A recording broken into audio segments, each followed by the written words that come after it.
Hello मेरी soul family and beautiful people, most welcome my channel. जो भी मेरे चैनल पर नए आए हैं मैं उनका दिल से धन्यवाद करती हूँ। तो मुझे उम्मीद है अपने शिव भोलेनाथ पर कि शिव भोलेनाथ की दृष्टि आप पर होगी, तो आप सावन को एंजॉय कर रहे होंगे। तो शिव भोलेनाथ सावन में बहुत खुश होते हैं, सभी बहुत खुश होते हैं।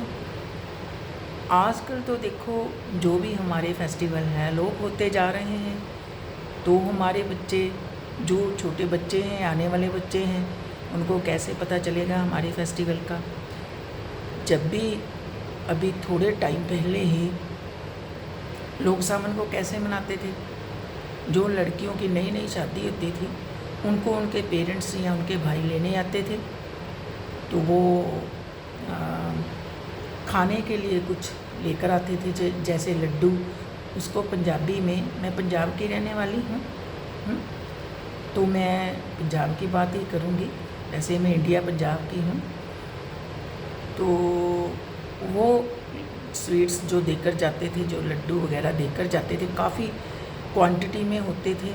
तो वो लोग क्या करते थे, जहाँ भी रहते थे, चाहे गांव में चाहे कहाँ भी वो लोग रहते थे, आपस में मिलकर तो वो वहाँ पर बांट के खाते थे, सबको बांटते थे और ख़ुद भी खाते थे। तो वो लड़कियाँ जब मायके चली जाते थे तो सावन के पूरे महीने में हर संडे को, इसको कहते हैं तीज त्यौहार, तीज मनाई जाती थी। तो वहाँ जो नई नई लड़कियों की शादी होती थी वो घर में खीर और पूड़े बनाते थे, उसको खाते थे, इंजॉय करते थे, बहुत खुश होते थे। नए नए कपड़े डालकर कहीं खुली जगह में अखाड़े लगते थे, जहाँ पर वो जो यंग मैन लड़के होते थे वो अखाड़े में कुश्तियाँ लड़ते थे। पहले उसको मिट्टी में खोदा जाता था, तो फिर वहाँ पर वो कुश्तियाँ लड़ते थे। और जो लड़कियाँ होती थी वो सुंदर सुंदर कपड़े पहनकर कुछ डिस्टेंस पर वो डांस, उसको कहते हैं गिद्दा पंजाबी में गिद्दा डालते थे। और ऐसे ही चार चफेरे गोल करके जो नई नई लड़कियां शादी को गई, क्योंकि उस टाइम पर ना जनसंख्या बहुत कम थी, तो वो नाचते थे, गिद्दा डालते थे, बोलियां डालते थे, बड़ा मज़ा आता था। तो मेरे को तो खैर नहीं इतना पता, पर मेरे को इतना पता है कि मैंने सुना है अपने बड़ों से कि ऐसे ऐसे होता था। अब इसका मतलब ये है कि सावन में लोग एक तो खीर पूड़े बनाते थे। क्यों बनाते थे, इसके पीछे क्या है? क्योंकि सावन के बाद में एकदम से थोड़ा, एक तो सावन में हमारा खून पसीना एक खून क्या कहते हैं उसको, एक हुआ होता है। उसके लिए कुछ चीज़ों में कुछ ऐसा हमको मिलता था जिससे हमारा बैलेंस, शरीर का बैलेंस बना रहता था। और जो लड़के मिट्टी में कुश्ती लड़ते थे, उसका मतलब ये है कि वो मिट्टी एक ऐसी चीज़ है, मदर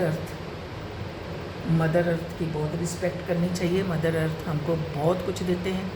मदर अर्थ की मिट्टी से ही हमारे शरीर के जो भी बैक्टीरिया बारिश से आते हैं वो मिट्टी से साफ़ हो जाते हैं, हमारे रोम खुल जाते हैं। और कुश्तियाँ लड़ने से जो यंग मैन, जो लड़के, तो उनका जो खून पसीना एक हुआ होता है उसमें बैलेंस आ जाता है, मांसपेशियों की एक्सरसाइज होती है, यहाँ तक कि हर एक शरीर की छोटी से छोटी कोशिकाएँ जो होती हैं उनकी एक्सरसाइज होती थी। और जो लड़कियाँ ऐसे ऐसे ताड़ी लगा के, गिद्दा डाल के डांस करते थे, ताड़ी लगाने से भी हमारी एक्सरसाइज होती है, हमारी मांसपेशियाँ, हमारी कोशिकाएँ बैलेंस में होती हैं। और नाचने से हमारा जो 7 चक्रास हैं वो हील होते हैं। 7 चक्रास कौन है? 7 चक्रास में सबसे मेन जो लड़कियों को भेजा जाता था सावन में, तो वो 7 चक्रा हील होते थे, जिससे रिप्रोडक्टिव चक्र्स, जहाँ पर हम कुछ क्रिएट कर सकते हैं, बच्चा क्रिएट कर सकते हैं, जब वो बैलेंस में होता है तो तब भगवान, वो लड़की जब जाती थी तो फिर क्रिएटर उसको कुछ क्रिएट करने के लिए, क्योंकि उसका चक्रास बैलेंस हुआ होता है, महीने के 4 या 5 एतवार संडे को वो वहाँ पर गिद्दा डालने जाते थे। एक तो एंजॉय भी हो जाता था, दूसरा एक्सरसाइज भी हो जाती थी। जो लड़के अखाड़े में कुश्तियाँ करते थे उनका इंजॉय भी हो जाता था, हंसते थे, खेलते थे, गाते थे और उनका इंजॉय भी हो जाता था। फेस्टिवल बड़ा अच्छी तरह से, बड़ी खुशी खुशी से। इसके अंदर बहुत से राज हैं, साइंस के अकॉर्डिंग भी और 3D यहाँ दुनिया के अकॉर्डिंग भी बहुत से राज हैं। इंटरनल हमारी हीलिंग हो जाती है, एक्सटर्नल हम खुश हो जाते हैं। जब दोनों चीज़ों बैलेंस में आ जाती हैं, अलाइनमेंट में आ जाते हैं हम कब अलाइनमेंट में आते हैं? रेगुलर में हमारे कई बार मूड्स होते हैं, अप डाउन होते हैं। कभी हम अभी खुश हैं तो अभी डाउन हो जाते हैं, हमारी एनर्जी डाउन हो जाती है। ऐसे ही जब हम इंटरनल खुश होते हैं, इंटरनल हील होते हैं, तो एक्सटर्नल नेचुरली हो जाते हैं। तो तब हम अलाइनमेंट में आ जाते हैं। जैसे मेंटली हार्ट में आत्मा, हमारा दिमाग प्लस हमारा दिल, ये सब एक ही अलाइनमेंट में जब आते हैं तो फिर हम खुश होते हैं, हील होते हैं। तो इसके पीछे बहुत से राज थे। आजकल वो सब कुछ नहीं है। आजकल देखो दुनिया बहुत ज़्यादा ऐसे सिकुड़ गई है, रिज़र्व हो गई है। और रिज़र्व होने के कारण कोई नहीं जाता अखाड़े में, लड़ाइयाँ झगड़े हो जाते हैं, कोई जाता ही नहीं। और ये जो आने वाले बच्चे हैं या फिर ये जो हमारी पीढ़ी है, इनको कैसे पता लगेगा कि सावन हम कैसे मनाते हैं। हाँ, मान लिया कि हम शिव भोलेनाथ की बहुत पूजा करते हैं, शिव भोलेनाथ को हरे रंग की चीज़ें पसंद हैं, हरे रंग के जैसे हम फ्रूट चढ़ाते हैं, हरे रंग के बेल पत्तर चढ़ाते हैं, हरे रंग के कपड़े पहनते हैं सावन में। क्यों पहनते हैं? इसके पीछे क्या राज है? सावन एक हार्ट टचिंग फेस्टिवल है। जिन लोगों के हार्ट ब्लॉक हुए होते हैं, उनके अंदर हमेशा उनका मुंह फूला रहता है, किसी को अच्छे से बुलाते नहीं हैं, क्योंकि उनका हार्ट ब्लॉक है। और ना ही वो किसी को प्यार देते हैं, ना ही किसी से प्यार लेते हैं, ना ही किसी से प्यार से बोलते हैं, चिड़े से रहते हैं, क्योंकि उनका हार्ट चक्र ब्लॉक होता है। तो सावन में शिव भोलेनाथ ने, उस क्रिएटर ने, उस भगवान ने ग्रीन कलर को क्यों कहा कि ग्रीन कलर के साथ टच रहो, ग्रीन कलर के कपड़े पहनो, क्यों कहा? ग्रीन कलर के ही उनको बेलपत्रास हम चढ़ाते हैं, क्योंकि ग्रीन कलर्स हार्ट का प्रतीक है। हमारा हार्ट जब बैलेंस होता है, प्रॉस्पेरिटी आती है, खुशियाँ आती हैं, हम लव में चले जाते हैं, सेल्फ लव में चले जाते हैं। जब सेल्फ लव में जाते हैं तो फिर दूसरों को भी प्यार करते हैं। जब सेल्फ लव में नहीं होते, ब्लॉक होते हैं, तो हम दूसरे से भी कई बातें हाइड करते हैं और सोचते हैं सामने वाला भी हाइड करता है हमारे से। एक मतलब कंफ्यूज रहते हैं, हर वक्त ओवर थिंकिंग करते हैं, किसी के लिए अंदर थॉट चलते रहते हैं, अंदर एक युद्ध चलता रहता है दूसरों के लिए, अपने लिए। बिल्कुल बाहर से मान लो हम शांत हैं, एक जगह पर बैठे हैं, पर अंदर से हमारी पता नहीं कितने लोगों से लड़ाइयाँ झगड़े चल रहे हैं, थॉट चल रहे हैं। तो उन सबको बैलेंस करने के लिए शिव भोलेनाथ ने महीने में एक ऐसा दिन रखा जब हरियाली, जब इंद्र देवता भी खुश है, बारिश हो रही है। जब बारिश हो रही है तो हर पेड़ पौधे नहा रहे हैं, हर राहें दो राहें सब नहा रहे हैं, एंजॉय कर रहे हैं। तो फिर हरे हरे पौधे हो रहे हैं। इंसान को भी हरे रंग में टच करा दिया हमारे क्रिएटर ने कि इनका भी हार्ट जो बैलेंस में नहीं है वो बैलेंस में आ जाए, हार्ट चक्र। तो इसलिए हम ग्रीन कलर से टच होते हैं सावन में। तो ग्रीन कलर ही हम शिव भोलेनाथ के को समर्पित करते हैं। तो और क्या, वो तो चलो खैर अब भी लोग शिव भोलेनाथ के वहाँ कई तो सावन के पूरे व्रत रखते हैं और कई लोग मंडे के मंडे व्रत रखते हैं। ये तो परंपरा अभी भी ठीक है, चल रही है, सही बात है। और झूले झूलते हैं। क्यों झूलते हैं झूले सावन में? सावन में फिर मैं कहती हूँ कि सबका लहू पानी एक हुआ होता है, खून और पानी एक हुआ होता है। जैसे हमारी बॉडी में छोटे छोटे चक्रास हैं, 7 चक्रास तो मेन है ना, और भी छोटे छोटे चक्रास हैं, सब ब्लॉक हुए होते हैं। तो झूला भी एक साधन है हमारे अंदर के 7 चक्रास प्लस छोटे छोटे कई चक्रास, मांसपेशियाँ, टिश्यूज़, कोशिकाएँ, उन सबों को हील करने के लिए सावन का एक मंत्र है। एक तो देखो बर्गर में या फिर अच्छे पौधे में जो हमें ऑक्सीजन देता है, वहाँ पर झूले लगाए जाते थे। एक खुले मैदान में झूले लगाए जाते थे जहाँ लड़कियाँ गिद्दा भी डालते थे और झूले भी झूलते थे। झूले झूलने से हमको क्या फ़ायदा मिलता था? इससे भी हम हील होते हैं।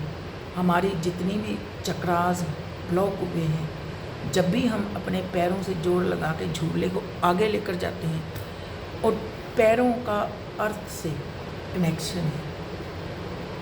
अर्थ मदर हमें पैरों से शक्ति देती है, तभी हम मूवमेंट करते हैं।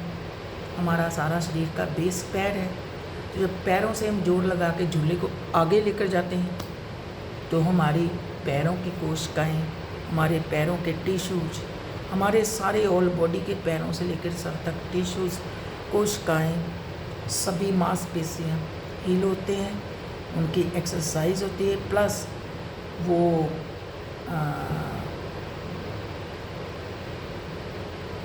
बर्गर जिस भी पेड़ पर हमने, जैसे खास करके तो बर्गर पर ही झूले डलते हैं, तो हमें शुद्ध हवा मिलती है, ऑक्सीजन मिलती है। और जब भी हम झूले झूलते हैं, हमारा जोर लगता है, पंपिंग होती है, हमारा हार्ट, हमारी किडनियाँ, हमारे इंटरनल ऑर्गन हील होते हैं। जाने अनजाने में ये भगवान ने, क्योंकि इंसान देखो पहले तो फिर भी लोगों को पता था, जो भक्ति के मार्ग में चलते थे, कि हमने अपने चक्रास को कैसे हील करना है। संत महात्माओं को पता था कैसे मेडिटेशन करना है। पहले हम साधना कहते थे, साधना तो अब भी कहते हैं, अब मेडिटेशन है। मॉडर्न मेडिटेशन को लोगों ने समझ लिया, बस सांस ऊपर ले गए, सांस नीचे छोड़ दिया, तो ये मेडिटेशन है। ये भी है, ये तो एक हमारा आ जाता है, योगा में आ जाता है ना, सांस ऊपर ले गए, नीचे ले आए। इससे भी हमारे को फ़ायदा है। हमारे चक्रास खैर बैलेंस तो नहीं मैं कह सकती, पर अंदर से जो भी नेगेटिविटी है वो निकलती है, ऑर्गन हमारे हिलजुल करते हैं। ठीक है, तो ये झूला झूलने की परंपरा थी।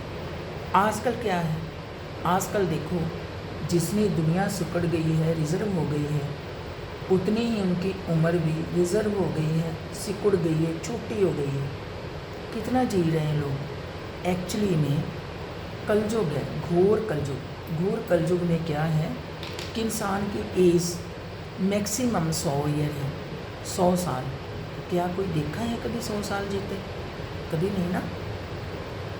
क्यों ऐसा क्यों हो रहा है? इसके पीछे क्या राज है? झूलों के पीछे, इसके पीछे हर फेस्टिवल के पीछे क्या राज है? क्या प्रैक्टिकल है? क्या उसकी जड़ है? हम वहाँ तक पहुँचते नहीं हैं, अपने बच्चों को बताते नहीं हैं, हम कोशिश ही नहीं करते। क्यों सावन में हमको क्या करना चाहिए? शिव भोलेनाथ की आराधना क्यों करनी चाहिए? क्यों भगवान को ज़्यादा पूजा करनी चाहिए? और मेरे शिव भोलेनाथ ये भी नहीं कहते कि आप व्रत उपवास रखो, ठीक है, और व्रत उपवास रखकर आप चिढ़ते जाओ, खिंचते जाओ, दूसरों पर चिल्लाते जाओ, ये नहीं। भगवान की भक्ति एक साइलेंस भक्ति है, जिसमें हमने, भगवान ये नहीं कहते कि आप भूखे रहो। हाँ ठीक है, मैं कहती हूँ पेट साफ़ करने के लिए कभी कभी हमको कम खाना चाहिए, पर महीने महीने हमने व्रत रखे, काहे को रखे? कि कोई आउटकम मिलेगा हमको, इसका कुछ हमने कुछ किया तो इसके बदले में हमारा कुछ हमको भगवान दे देंगे। इसलिए इसके ये तो देखो वैसे मैं इसका खंडन नहीं करती, हमारे धार्मिक ग्रंथों में भी लिखा है कि व्रत रख के दिखावा कर रहे हैं, हमने उपवास रखा है, घर वालों को तंग किया हुआ है, ये ला दो वो ला दो। तो वैसे तो आप लोग मर्जी के मालिक हो, वैसे भगवान तो श्रद्धा के भूखे हैं, उनको तो ये मतलब नहीं कि आप भूखे रह के अपनी सेहत ख़राब करके, वैसे भी ऑलरेडी आजकल कितनी उम्र रह गई, क्या हो रहा है दुनिया में, हर चीज़ में मिलावट, महंगाई जो कि हर एक इंसान की पहुंच से बाहर है, खाना पानी नहीं चल रहा, कपड़ा कहाँ से डालें गरीब लोग, कैसे करें क्या करें, घर कहाँ से बनाएं, इतनी महंगाई हो गई है। तो इसलिए सेहत पर भी काफ़ी लोग, चाहे वो गरीब हो अमीर हो, पैसे लग रहे हैं, क्योंकि ये सब कुछ हम भूल गए हैं। झूला झूलने को हम ऐसे ही समझते हैं, ये शिव भोलेनाथ की बनाई हुई परंपरा है। राधा कृष्णा जी ने, आपने कभी देखी होगी पिक्चर, राधा कृष्णा जी झूला झूल रहे हैं, इट मीन्स वो हमें एक इंडिकेशन है कि ये शरीर उस भगवान का ही बनाया हुआ है। और 7 चक्रों के बारे में सबको पता होगा, गणेशा जी, सरस्वती जी सभी हमारे अंदर है, वो भगवान हमारे अंदर है, वो मंदिर हमारे अंदर है। बस हमको ये नहीं मंदिर में जाके सारा सारा दिन बैठे रहो, हमको अच्छे कर्म करने हैं, दूसरों का दिल नहीं दुखाना, सोच समझ के बोलना है। सबसे पहले तो अपने आप को बैलेंस में लेकर आना है, खुद को जानना है हम कहाँ गलत हैं, अपनी गलतियों को देख के उनको हील करना है। अगर नहीं खुद कर सकते तो किसी अच्छे परफेक्ट मास्टर से आप राय ले सकते हो। इस दुनिया से किसी ने कुछ नहीं लेकर जाना। और कल भी मैंने एक वीडियो डाली थी कि ये 3D 5D 4D ये क्या है, ये हमारे अंदर है। और जब हम इस दुनिया से चले भी गए तो कहीं नहीं जाएंगे, यहाँ ही रहना है, यहाँ ही भगवान है, यहाँ ही इंसान है, यहाँ ही कलयुग है, यहाँ ही सतयुग है, यहाँ ही त्रेता युग है, सब कुछ यहाँ ही है। तो ऐसे ही फिर हम दूसरी जोनी में चले जाएंगे।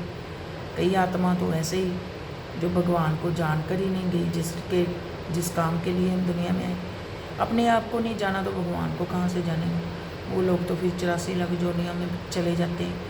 आज लोग क्या करते हैं, इतना ज़्यादा काम करते हैं सुबह से शाम तक, बोलते हैं हमारे पास टाइम ही नहीं किसी के पास जाने का। किसी के पास जाने का क्या, भगवान का नाम लेने का ही टाइम नहीं। वैसे तो इंटरनेट के जरिए काफ़ी लोगों को मेडिटेशन का पता चल रहा है, पर वो परफेक्ट मास्टर के बिना कुछ नहीं होता। पहले तो आपको परफेक्ट मास्टर ढूंढना पड़ेगा जो आपके 10वें द्वार को खोले, और अंदर ही आपको सब 7 चक्रा से, अंदर ही गणेशा जी, शिव जी, भोलेनाथ, वो 9 देवियाँ, सभी कुछ तो हमारे अंदर ही है। अंदर ही हमारे मंदिर है, अंदर ही सरोवर है, अंदर ही निरंतर ज्योत जग रही है। तो अपने अंदर इंट्रोवर्ट होने की ज़रूरत है। तो वो कैसे जा सकते हैं ऐसे। अब कई लोग तो अकेले रहकर जोर लगा रहे हैं, चौकड़ी लगा कर बैठ जाते हैं और सोचते हैं हम ऐसे ही हो जाएंगे। ऐसे नहीं होता। कोई भी चक्रास हम अपने आप नहीं खोल सकते जब तक किसी की हेल्प की ज़रूरत होती है। वैसे तो देखो पेरेंट्स बहुत पढ़े लिखे होते हैं, हम अपने बच्चों को घर में पढ़ा सकते हैं, लेकिन फिर भी हम स्कूल में भेजते हैं। क्यों भेजते हैं? ऐसे ही हमको अपने आप को जानने के लिए भी एक परफेक्ट मास्टर की ज़रूरत होती है, तो किसी की हेल्प की ज़रूरत होती है। तो ठीक है, सावन के लिए मैंने बताया। तो आपको वीडियो अच्छा लगे तो प्लीज़ मुझे कमेंट किया करें। आपके कमेंट पढ़ के मेरे को बहुत अच्छा लगता है, इनकरेज मिलता है। आगे से मैं आपके लिए बहुत अच्छी वीडियो बनाती हूँ। तो फिर मिलेंगे किसी नई वीडियो के साथ, तब तक के लिए मैं ब्रेक लेती हूँ। Bye, okay, take care.